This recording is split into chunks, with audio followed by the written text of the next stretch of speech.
التعلق وأوهامه والحاجات اللي بيعملها فينا. الحلقة النهاردة كانت المفروض تبقى عن الثقة بالنفس، ومسميها واثق الخطى يمشي ملكا، وكاتبها بس جات لي الرسالة دي جات لي متأخر، يعني قبل ما اصور وقبل ما اخلص الكتابة جات لي، فما قدرتش ان انا مغيرش المحتوى بتاع النهاردة واخليه عن اجابة سؤالها عن التعلق. ما قدرتش الصراحة. كنت حسيت ان انا لازم اجاوبها، لازم اتكلم عن الموضوع. وبرضو في جزء صغير جوايا بيقول ان انا كنت في يوم من الايام متعلق، وكنت في يوم من الايام نفسي حد يجي يقول لي الكلام اللي انا هقوله ده، او يحسسني ان انا مش لوحدي. فقعدت الساعة 12 بالليل، انا عندي شغل والله بكرة، بس انا كتبت الحلقة اهي، يلا بينا، طلع من قلبي والله العظيم. بسم الله الرحمن الرحيم. هقرا بقى عشان انا مش قادر اتكلم. التعلق عندي تجربة، انا كنت متعلق قبل كده بحد، ودايما يقول لك اسأل مجرب ولا تسأل طبيب. انا بحب المثل ده جدا مع انه غلط، لاني انا بحب اسمع من المجرب، لان المجرب عايش الوجع، عايش الالم، حس بكل حاجة. انما الطبيب عمل ايه؟ الطبيب قرا عن الموضوع وذاكره وخلاص كده. فانا احب اسأل المجرب. انا شخص كان عندي تعلق، لما رحت سألت الطبيب قال لي انت عندك تعلق مرضي. قلت له نهارك اسود، انا غلطان، انا جيت لك. كنت رحت سألت المجرب. بس انا بجد، او هو بجد كان عنده حق. التعلق ده بيصيب الانسان اللي بلا حياة، ما عندوش حياة، انسان فارغ، مش عارف قيمة نفسه، اللي اتعود ياخد ثقته في نفسه لما الدنيا اللي حواليه او الناس اللي حواليه يقبلوه. مشاعره ونظرته تجاه نفسه مبنية على افكار اللي حواليه ناحيته. فاهمين قصدي؟ يعني انا الناس اللي حواليا كلهم حابيني، يبقى انا كده شخص تمام، شخص مقبول، شخص واثق من نفسي.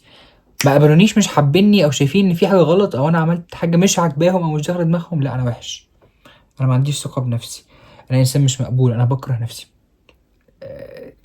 دي حياه الانسان اللي هو بلا حياه او بلا ثقه بذاته او مش عارف قيمته كويس.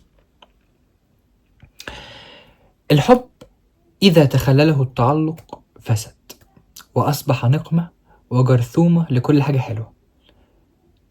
فالتعلق مش حب.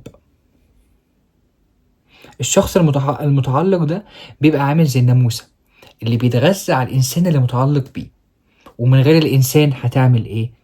خلاص ملهاش حياة، هتتكل على الله. أثناء تعلقي بشخص ما كانت حياتي معتمدة عليه فقط. لما يحبني فأنا مبسوط واثق من نفسي وقادر أنا أكون productive وأعمل وأروح وأجي وأسوي وأشم الهوا الصبح وأمشي أحضن في الناس في الشارع. ولما نتخانق او ما يكونش راضي عني او عن حاجة انا عملتها، بس خلاص انا بكره نفسي، بكره الايام، بكره الناس، محدش يكلمني، ابعدوا عني، انا عايز اكون قاعد على السرير طول الوقت عامل كده، ومحدش يتعامل معايا خالص لحد ما الشخص ده يرضى عني. وانا نصيبي وقعني في شخص ذكي. كان الشخص المتعلق بيه كان شخص ذكي، كان عارف اللي بيحصل فيا، وكان بيستغل الموضوع ده علشان يدي نفسه الاستحقاق، اللي هو يشوف انا اللي بعمل ده بمزاجي، انت تبقى كده، وبمزاجي انت تبقى فوق وانت تبقى تحت، ده نصيبي. ولو انتوا خدتوا بالكم انا بتكلم عن صفة ذكر.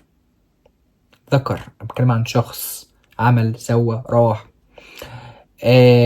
علشان انا كنت متعلق بذكر، عشان اوريكم ان انا مش لازم اكون بحب ومرتبط بواحده عشان اتعلق بيها. مش لازم تكون علاقه حب. التعلق ده ممكن يجي للاصحاب، اتعلق بواحد صاحبي، اتعلق بحب البنت اللي بحبها، او انا لو انتي الولد اللي بتحبيه، او حد من العيله، او حد من العيله. طبيعي ان يكون في ناس، اعتقد معروف ان في ناس متعلقين باهلهم جدا، اللي هم دايما اهلهم معاهم في كل حاجه، ما بيخرجوش، ما بيعيشوش حياتهم، هم عايزين يقعدوا مع اهلهم طول العمر.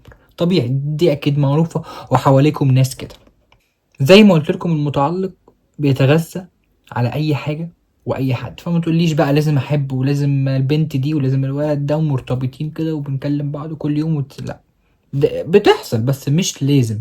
ممكن باصحابنا، ممكن باهلنا زي ما قلت. يعني متعلق آه آه فيما معناه ناقص. المتعلق ناقص جدا، المتعلق وحش. في العلاقة، أيوة المتعلق هو الشخص الوحش اللي في العلاقة، لأنه هو الشخص اللي بيأذيها، اللي بيمتص العلاقة وما بيديش. الشخص المتعلق زي ما قلت لكم ناقص حياة وناقص ثقة وروح، فهو ما عندوش حاجة عشان يدي. الشخص اللي فيه حاجة ناقصاه وبيشوفها في حد تاني بتعدي على 3 نقط. لو حد سوي فخلاص ربنا يزيده وربنا يفرحه وانا همشي، مش يا اما بقى اصحاب مش عارف ايا كان، بيبص لها بنظره سويه. حد وحش هيغل منك، هيكرهك اوت اوف نو وير، هيقل منك طول الوقت. ليه؟ حتى يقول لك دي معلومه انا اتعلمتها قريب، ان لما حد يكرهنا كده اوت اوف نو وير كده، ايه ده؟ طب انا عملت لك ايه عشان تكرهني؟ عملت لك ايه عشان ما تطقنيش؟ يبقى هو شايف فيك حاجه مش فيه، انت بتملى نقص مش فيه، انا اسف بتملى نقص فيه، فبيغل منك. انت ازاي عندك الحاجه دي وانا ما عنديش؟ يا اما تالت حاجه هي المتعلق. المتعلق ده بيمسك بالشخص ويقرب منه عشان يتغذى على الحاجه اللي ناقصاه ويعيش بيها بقى، ويتجنن لما الشخص اللي هو متعلق بيه يمشي ويبعد ويروح يتكلم مع ناس تانية ويعيش حياته بشكل طبيعي. لا انا عايزك انت بتاعي بس، انا هاخدك كده احوط عليك، اخد منك اللي انا عايزه ماشي وارميك تاني، او مش بلاش حته ارميك دي لان لسه هقولها بعدين. ما تروحش لحد تاني، انا بس. ده المتعلق، ده حب وحش، او دي طريقه في الحب وحش. واحد بقى وحيد ملهوش حياه، ملهوش صحاب، بيتعلق بشخص عشان الشخص ده بيملى فراغه وبيأنس وحدته.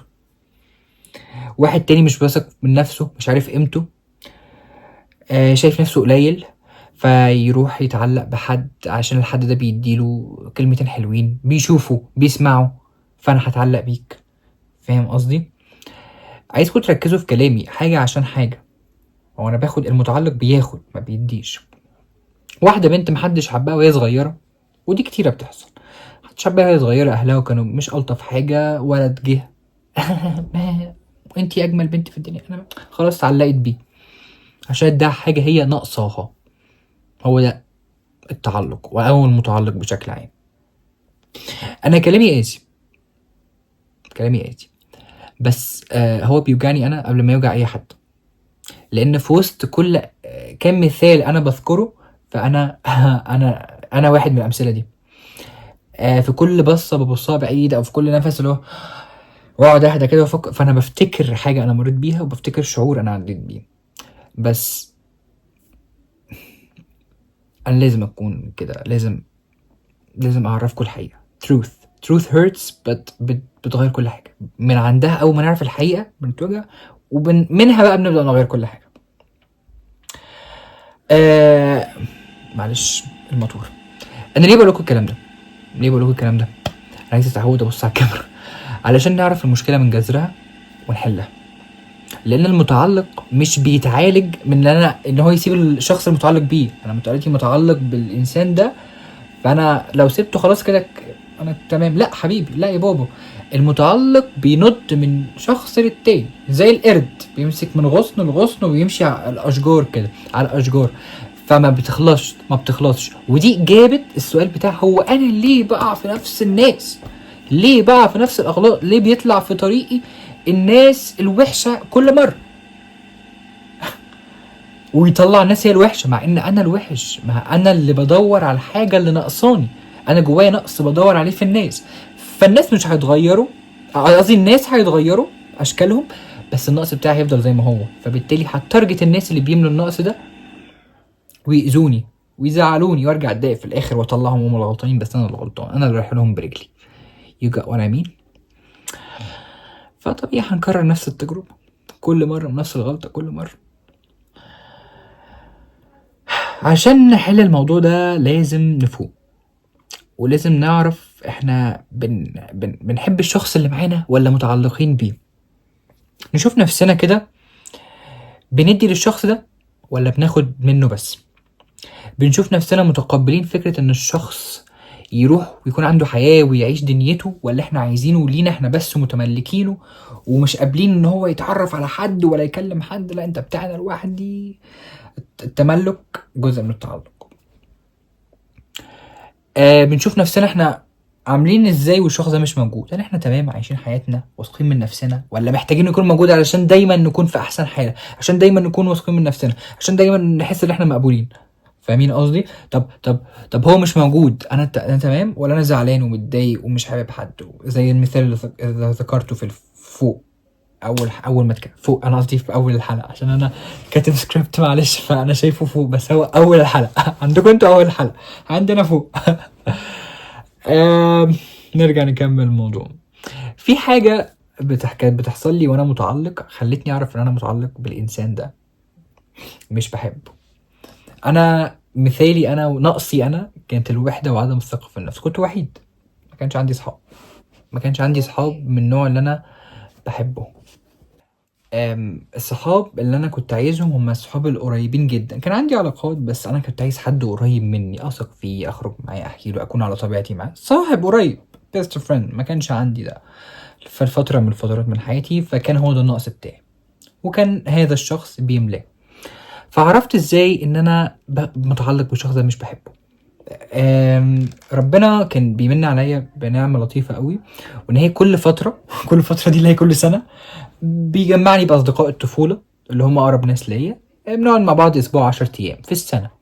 في الاسبوع 10 ايام دول انا الشخص ده اللي انا متعلق بيه ما بيجيش هنا، ما بيعديش في دماغي، وما بكلموش، ما بيفرقش معايا. لاني في الطبيعي لو هو انسان وانا انسان، فانا ما بحبش افكاره، ما بحبش نظرته للحياه، ما بحبش مجتمعه، شخصيته. مش عشان انا وحش، لا، هو عادي، انا ده شخص وانا ما بحبوش، بس هو بيملى نقص جوايا، فانا بالتالي فكرت لا انا بحبه. ده هو ده ده البيست فريند، بس انا ما بحبوش. عشان كده لما فوق من تعلقي وارجع لاصحابي اللي بحبهم واكون على طبيعتي معاهم وبيدوني الحب والحنان والثقه، فبنساه لاني ما بحبوش. وحتى لما برجع من معاهم بقعد فتره كده مش عايز اكلمه، مش عايز اقابله، انا ما بحبوش، شخصيته انا ما بحبهاش، وجوده وافكاره في المجتمع انا ما بحبوش، فانا ما بكلموش، ببعد عنه لحد كده ما ارجع تاني اقعد فتره وحيد وزعلان وماليش صحاب، ارجع اكلمه تاني. هي يلا نخرج، يلا نتقابل، عامل ايه، انا متضايق عايز اكلمك شويه. وحش؟ انا مش وحش، انا ابن كلب. بس انا متعلق، فاهمين؟ انا بقول لكم ان المتعلق دي حاجه وحشه، المتعلق مؤذي في العلاقه، هو اللي بيأذي العلاقه. انا غلطان، ايوه انا غلطان، انا بستغل الشخص لمصلحتي. الحركه دي بقى هي اللي خلتني عارف انا متعلق بالشخص ده ولا بحبه. وطبعا واضح ان انا كنت متعلق. فانتم كمان لازم تركزوا انتوا عايزين ايه من الشخص اللي معاكم، لان الحب الصح، مش حب الافلام. الحب هو الصح، هو اللي بيتخلله القلب والعقل معا. يعني انا بحب الشخص ده وبحب حياته والناس اللي فيها كلهم. انا عايزها في حياتي. مثلا البنت اللي انا بحبها انا عايزها في حياتي، بس عايزها تكون نفسها وعايزها تعيش حياتها، ما تعيشش حياتي انا. احنا جايين بنعيش مع بعض، فاهمين قصدي؟ مع بعض. انا عايز اصلح عيوبي عشان الشخص ده يكون مرتاح معايا، مش لا انا فيا عيب وهو يقبلنا ما يقبلنيش، يا تقبلني بيها تتكل على الله شوف غيرها. لا، ده it's not sane. وبعدين انا مش بصلح علشان هي او هو، انا بصلح عشان انا، فاهمين؟ انا بكون احسن عشان انا. النواقص اللي جوايا انا بملاها عشان اللي بحبها او اللي بحبه يكونوا مرتاحين معايا وشايفيني باحسن صورة، تمام؟ وعشان اقدر اجذب الناس الكويسة برضو. ما هو انا لو نفسيتي صالحة وحياتي كويسة ونفسي وتفكيري تمام زي الفل، هجذب الناس اللي زيي. ده طبيعي، ده انا مفيش غنى عنه، ده عن تجربة يعني. الحب مش تملك، مش تعلق، مش غيرة اوفر، ولا الحب هو الاتنين قابلين بعض بعيوب بعض وقاعدين كده خلاص احنا متقبلين بعض بعيوبنا وقاعدين عايشين. الحب بالنسبة لي هو اتنين بيكملوا الحياة مع بعض، والحياة دي يعني التجارب، يعني الأولاد، يعني المسؤولية، يعني الأسرة، يعني الاكسبيرينس اللي بنعيشها مع بعض في الحياة. فاحنا مش عارف اقولها ازاي، مش بنكمل حياة بعض، احنا بنكمل الحياة مع بعض. تمام، انا مش طالب اروح اصلح مشاكل وحاجات، انا طالب اكون موجود واساعد، لكن مش اصلح حاجات انا ما كسرتهاش. لا مش عايز النوع ده من الحب، لان انا ما اعتقدش ان في هستنى واحده تيجي تصلحني، انا هروح لها متصلح وجاهز عشان تكون مبسوطه بيا بس. وكل ده طبعا عشان نخلف عيال ونربيهم تربية سوية ونحترمهم، بدل ما نطلعهم معقدين ونتخانق مع بعض ويطلعوا يتعلقوا بالناس عشان احنا كنا اهل مش سويين وكنا ناقصين حب ليهم ولينا وراحوا يحبوا ناس بره. لا، شايفين الدايرة كبيرة ازاي؟ بس انا اسف انا خرجت عن الموضوع، انا اسف جدا، بس هنكمل في حل الموضوع اللي احنا فيه. لما نعرف احنا متعلقين بالشخص ده ناخد بعض ونمشي، لاننا مش عايزين نظلم حد ولا حد يظلمنا، وانه حرام. نشوف ايه اللي ناقصنا ونملاه. وحيد ما عنديش حد في حياتي، املى حياتي، اتصرف، استغل وقت الفراغ بتاعي، اتعلم اي حاجه، اطور من نفسي سلوكيا ثقافيا علميا. اللي نجحوا لوحدهم. انا ما شفتش العلماء والمشاهير دايما بيكونوا لوحدهم، يا اما جنبهم مراته صاحبه واحد، يعني حاجه واحده بس جنبه، ما فيش شله بقى واو هو ده اللي مفيش زيه، هو زي ما هو واحد يا شيء. لا لا لا لا دايما الناجح بيكون لوحده، بعد كده حياته بتتملى. مش بثق في نفسي وعايز حد يحسسني بقيمتي، لا، اروح انجح في حاجه، اروح اعمل حاجه وانجح فيها، اذاكر ماده ادخل مجال وانجح فيه، اروح الجيم واطلع لي عضلات، اتعلم رياضه وانجح فيها. الثقه بالنفس والقيمه تبنى لا تكسب. يعني انا مش بتولد واثق من نفسي، انا لازم اكون ثقتي بنفسي، لازم انجح في حاجه.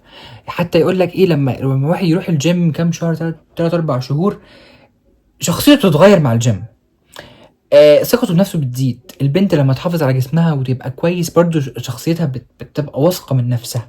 لما الواحد يلبس كويس وينظف من نفسه ويهتم بنفسه ويتعب علشان نفسه وشكله، لا بيبقى واثق من انا نضيف، انا لبسي مش براندات، انا لبسي مش غالي بس نضيف، وادخل كده اعمل قيمه عشان انا شكلي مهندم ومحترم. اللي بيثقوا في نفسهم دول من غير ولا حاجه، يا يكونوا مثلا مغرورين ناقصين كدابين ولاد بله، يا اما بيكونوا مثلا اهلهم اغنياء، اهلهم حد، اهلهم معروف، بص انا مين ولا انا ابن مين، انت تعرفش انا ابن مين ولا ايه، طب انت انا عارف ابوك انت مين بقى، بس فاهمين قصدي. فيعني محدش حبيني وانا صغير، محدش حبيني وانا صغير وعايز حب. عمري ما هلاقي حب وانا مش بحب نفسي. طول ما انا مش بحب نفسي فانا مش هحب حد. هاخد الحب بس، فهتلاقي دايما اللي معايا بيزهق ويمشي، العلاقة بتبوظ وبرجع تاني في نفس الدوامة، انا عايز ارتبط، عايز احب، عايز اعمل، لان مفيش حد هيستحمل حد ما بيحبش نفسه. اتصرفوا، انا مش جاي اقول لكم دوروا، انا بقول لكم بصوا اكتشفوا الجذر اهو، دي المشكلة اهي حلوها، كل واحد يحلها بطريقته. اتعلموا ازاي تحبوا نفسكم، اتفرجوا على فيديوهات، اقروا كتب. هبقى انزل لكم فيديو يا عم واتنين وثقه بنفس وحب في الذات، بس مش دلوقتي عشان ما نضيعش موضوعنا. احيل الموضوع داخل في تلت ساعه، بس الموضوع ده بيوجعني قوي الصراحه ولازم اتكلم فيه. التعلق لما بنخلص منه بنشوف الانسان اللي احنا كنا متعلقين بيه ولا حاجه، نكره، بنشوفه على طبيعته. احنا اللي كنا مدينه الطاقه دي، احنا اللي كنا بنديله الهاله ان هو محور الكون، احنا اللي كنا مديله السماحيه ان هو يتحكم فينا وبمزاجنا وبمشاعرنا. لكن هو شخص طبيعي جدا، ناس بتحبه وناس ما بتحبوش، بياكل وبيشرب، بيدخل الحمام ويجيله اسهال عشان اعك في الاكل لانه هبل ما بيفكرش قبل ما ياكل. ف انسان طبيعي جدا، احنا اللي كبرناه، مشاعرنا وافكارنا هي اللي كبرته. شوفوا المشاعر والافكار اللي انتوا بتقولوا احنا ولا حاجه، بس هي اللي ادت الانسان قيمه عاليه جدا وهو لا يستحق او لا تستحق. الشخص اللي بنحبه مش بنتعلق بيه، لان لو تعلقنا بيه التعلق مبني على الحاجة. وانس ان الحاجة دي تخلص انا همشي او هو او هي هتمشي، فكده ما بقاش حب، كده بقت مصلحة وخلاص. فبلاش نظلم حد معانا، بلاش نظلم نفسنا. احنا لو لوحدنا ومش واثقين من نفسنا ومش لاقيين حد يحبنا احسن بكتير، لان دي حاجات ممكن نعملها بنفسنا او ممكن نستغنى عنها في حياتنا، احسن بكتير من ان احنا ندي روحنا ومشاعرنا وافكارنا ووقتنا لشخص يتحكم فيه، هو اللي يطلع مزاجنا لفوق وهو اللي ينزله لتحت. وجوده هو اللي بيخلينا متشافين وحابين نفسنا، واختفائه بياخد كل ده. احنا احسن بكتير من ان اي حد هو اللي يتحكم فينا او يشوف نفسه علينا. لان انا زي ما قلت لكم حظي ونصيبي كان واقع في شخص كان عارف هو بيعمل ايه وكان عارف هو بيأذي ازاي. فليه تحطوا نفسكم في الحته دي؟ لان فعلا انا هقول لكم نتكلم بجد، في شعور حلو اللي انت تلاقي حد انت عبدك من الاخر، انت بتعمل ايه وانا هعمله، انت ايه يرضيك وانا هعمله، هصالحك، هبوس ايديك، هعمل كل حاجه بس انت تكون راضي عني. احساس حلو، احساس حلو. ولو واحد وحش هياخد الاحساس ده ويستغله. في ناس ممكن تبعد، لكن في ناس ممكن تستغل الموضوع ده وتأذيك اذى جامد. فارجوك صون كرامتك وصون نفسك وفكر في نفسك الاول، وبعدين شوف بقى ايه الناس التانية. انا خلصت نفسي من التعلق ده، بس انا مش هحكي عن تجربتي لان انا مش طالع بقى اقول لكم بصوا ده انا حصل لي وسويت وجاي وعمل لي وانتوا اتعلموا بقى مني وانا العبره لمن لا يعتبر والجو ده. لا، انا طالع اقول لكم انتوا مش لوحدكم، وان انا كمان ان في ناس كتيره قوي بيمروا بنفس الظروف، والناس اللي بنتعلق بيهم بيتعلقوا بناس تانية وبيتفشخوا عادي. بس انا اللي اتكلمت، لو حظكم جاب قعدة حلوة هتلاقي ناس برضو ممكن تحكي ان هم مروا بالموضوع ده، فانتوا مش لوحدكم، واللي بيحصل ده طبيعي جدا.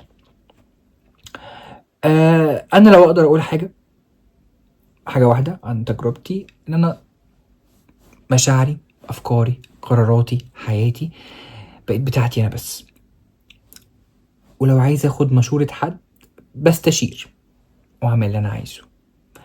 انا مبسوط بمزاجي، زعلان بمزاجي، محدش بيتحكم في ده. الحياة ممكن ظروفها، لكن محدش بيتحكم فيها. انا حر طليق. وانا مبسوط، وده شعور جميل. وبحب اللي حواليا، بحبهم بس حب فقط. شكرا. وانا اسف ان الحلقة طولت 23 دقيقة. I'm not gonna cut a piece of it, but انا مبسوط ان انا اتكلمت في ده. Have a good night. وصباح الخير. انا هنزله الجمعة الصبح. حسبي الله ونعم الوكيل في البيت اللي جت سألتني السؤال ده وانا عايز اصلا انزل عن الثقة. يلا سلام.